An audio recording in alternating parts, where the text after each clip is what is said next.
आपल्याला जेव्हा दसरा सण साजरा करत असताना त्याच दिवशी धम्मचक्र प्रवर्तन दिवस सुद्धा साजरा केला जातो।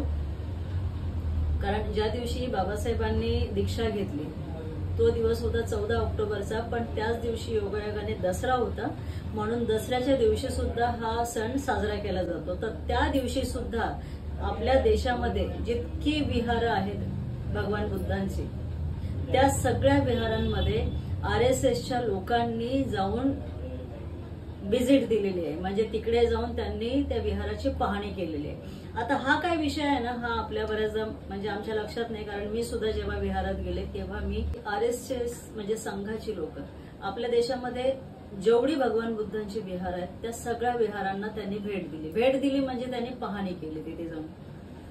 कारण मी पण जेव्हा विहारामध्ये गेले तेव्हा मी संघाच्या लोकांना तिकडे पाहणी करताना पाहिलं। पाहणी म्हणजे संपूर्ण पाहणी, किती लोक आलेले आहेत, किती मेजॉरिटी आहे, किंवा ते विहार कशा प्रकारे, बऱ्याच गोष्टी तिथे त्यांनी पाहणी केल्या।